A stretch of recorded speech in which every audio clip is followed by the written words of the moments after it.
Hello, everybody.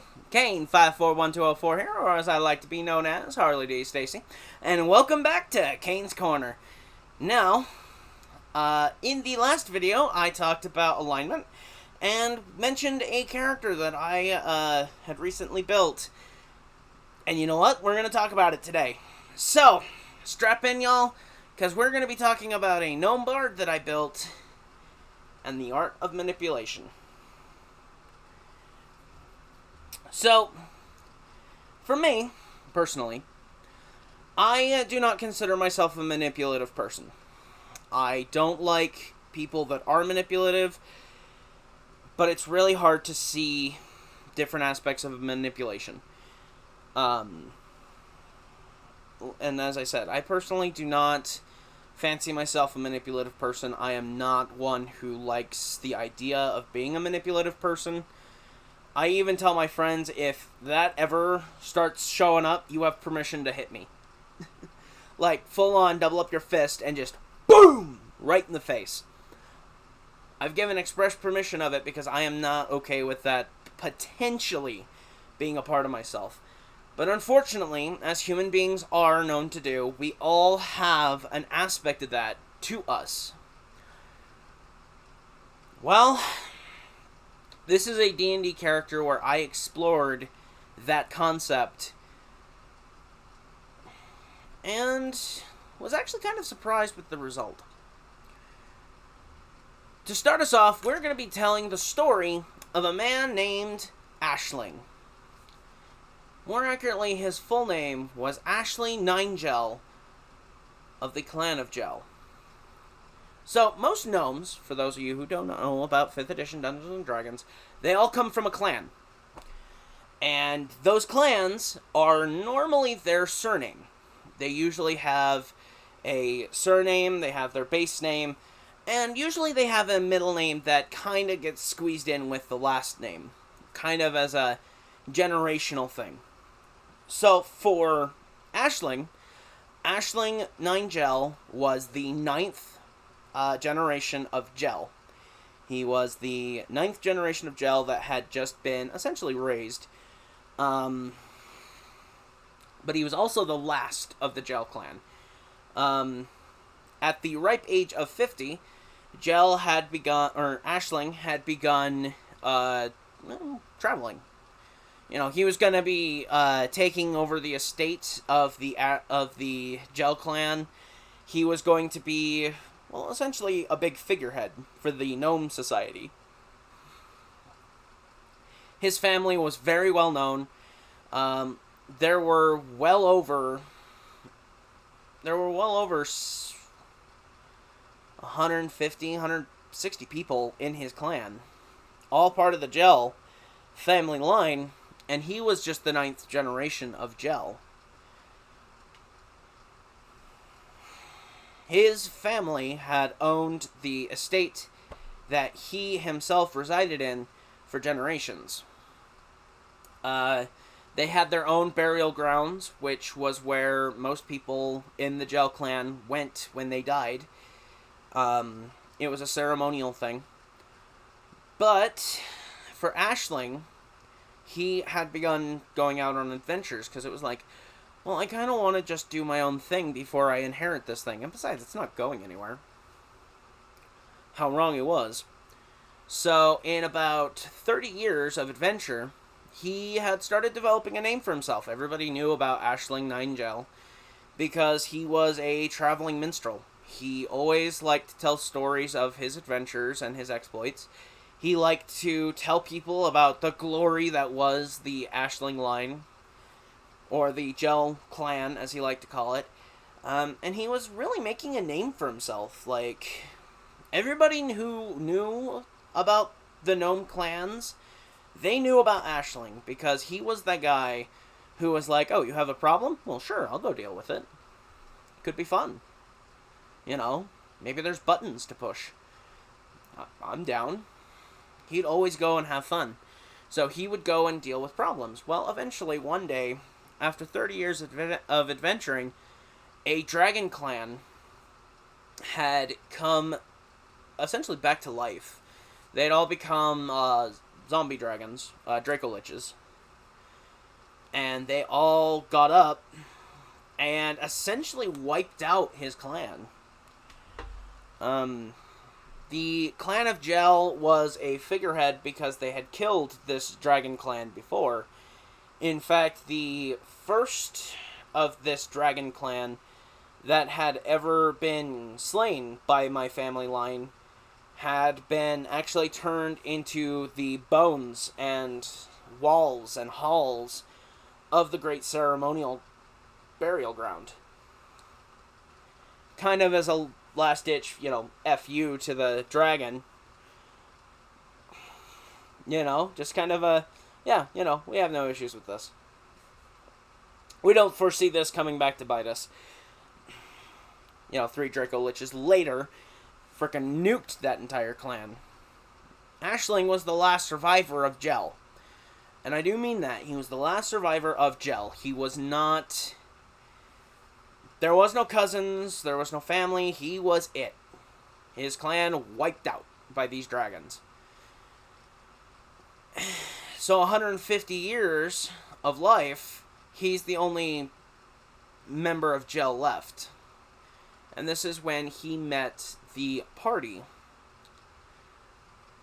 In my video with dealing with Kaladin, I talked about that team, that party that I had traveled with. But at a point that I was feeling like I had been becoming a lot more mean, a lot more angry, and essentially like I was losing my mind. And when I swapped him out, I brought Ashling in.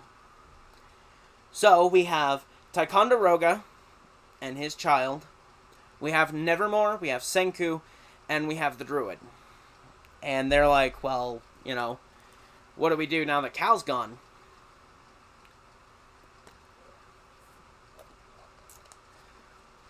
They're like, what do we do now that Cal's gone? Well, I don't know, honestly.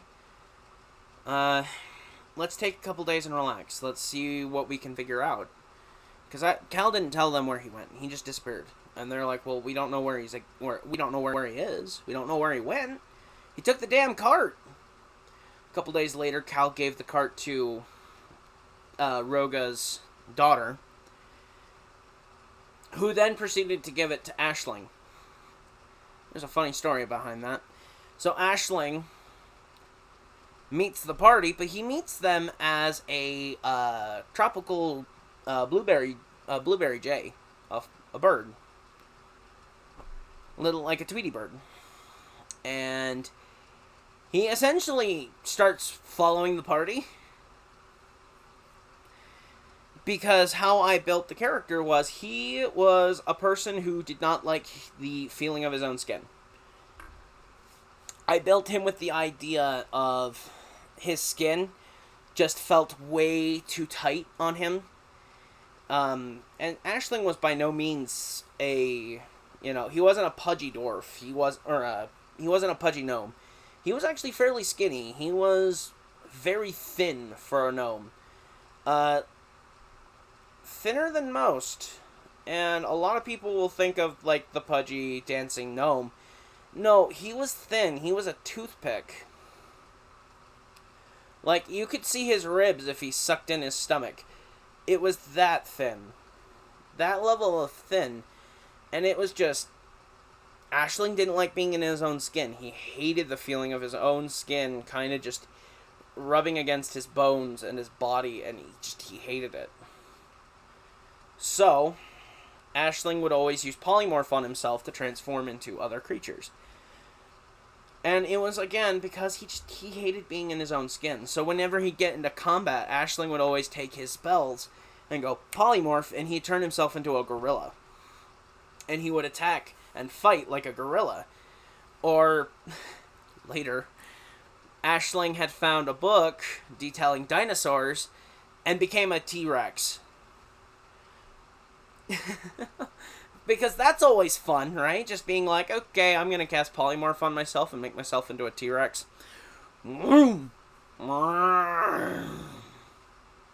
You know, that's pretty fun. So, that was kind of Ashling's thing. That was his shtick. He was this character of, well, I'm gonna do what I can. Slowly, Ashling started to develop a mentality that I did not realize was gonna happen. Ashling began to develop this mentality of, I can do no wrong. Because who's gonna stop me? Because Ashling had... Okay. Ashling was neutral good to start. He was a neutral he was neutral good. He tended towards good more often than not. But he was still kind of a neutral character. But every now and then, he'd encounter a situation that he could just talk himself out of and just be able to manipulate the strings of a situation and just trick people into believing him. And he did it a lot. We had one encounter where we encountered an entire crucible of druids, and the druids, seeing another fellow druid, wanted to kill him because he was human. What? No, yeah. They wanted to kill him because he was human. And Ashling stepped up and was like, wait. Let's talk this out. Let's discuss this. And essentially, I was able to convince these druids who had a 200 to 300 year hatred of druids, or more accurately, of humans, to allow us at least into their base to talk to their main leader guy, to the main druid. And it was like, I got away with that? This was the first time this ever happened, and Ashling was like, I got away with that. Hey. From that point on, it was always thinking, okay, how can I convince my way out of this? How can I convince the people I'm talking to not to fight? How can I convince them to do what I want them to do? And it was always the same. Eventually, it got to the point where near the end of the campaign, Ashling was... He was kind of this silver-tongued snake, where he could convince you to do just about anything he wanted you to do. All he had to do was give you that look, that bardic look. And it's just like, you really want to argue with me? Do you? Because I can convince you 3 ways to Sunday that I'm right. And I always had this yucky feeling in my stomach whenever that would happen. Because, again, that manipulation, that tactic is, yeah, it's smart. It gets you out of most fights. But then I'm stretching a muscle I don't want to stretch in myself. I don't want to stretch that manipulation muscle, because then eventually I will develop that mentality, and I don't want to do that. So, what do you do about it? You call yourself out. So, like I said, Cal gave his tricked out cart, to Roga's daughter. And she gave it to Ashling because he was magically inclined and could operate it. Only after about 4 days of travel did he finally tell the party, oh, by the way, I know how to make this thing work. When we arrived at our destination. And the party hated me. They were so mad. Because it's like, why did we spend 4 days of travel if you knew how to operate it? And it's like, well, I just wanted to see how this would work. It was funny. It worked for me.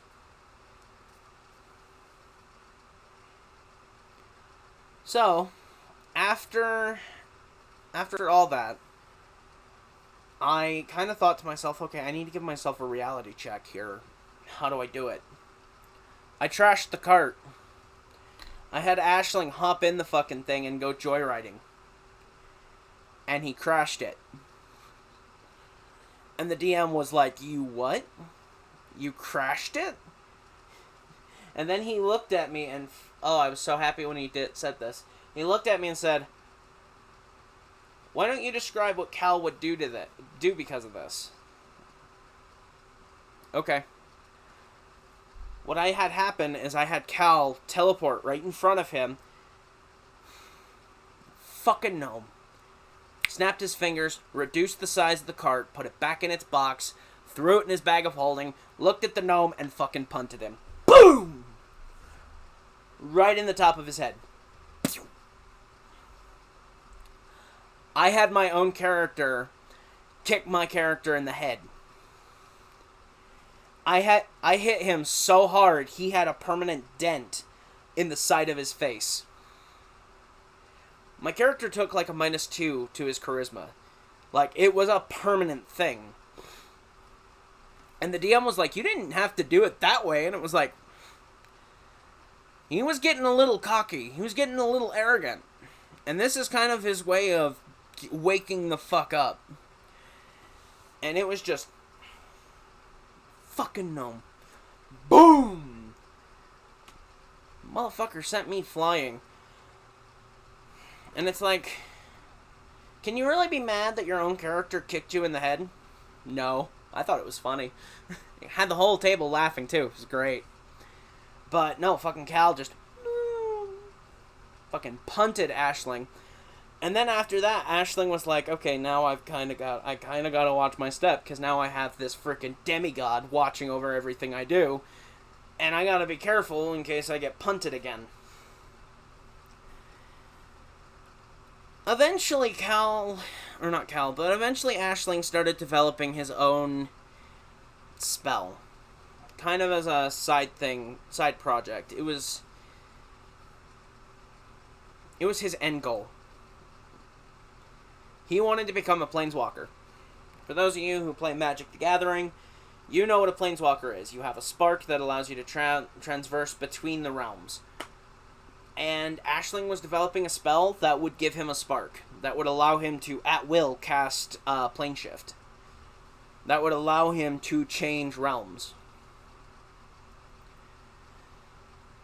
Eventually, he got there. He got it. He managed to make the spell. He managed to get it to work. And he managed to make it work properly. He became a planeswalker. And that's kind of where his story ends, because the campaign ended. The group fell apart after that. We stopped playing for a while, and then the group ended up disbanding, and we had to start over. And Ashling, I never got to use him again.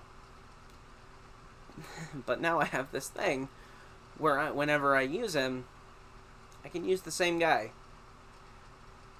Because he's a planeswalker at level 10. I know this one's probably kind of relatively short, but I think I'm going to call it there. So, as always, guys, I'm going to get on out of here. Like, comment, subscribe, all that good stuff. I don't know what that had to do with manipulation, other than the fact that he started getting into this mentality of he could talk his way out of just about anything and no consequences would happen. And maybe it's not as big a deal as I feel like it is, but personally, it's a huge deal. So, I'm going to get on out of here.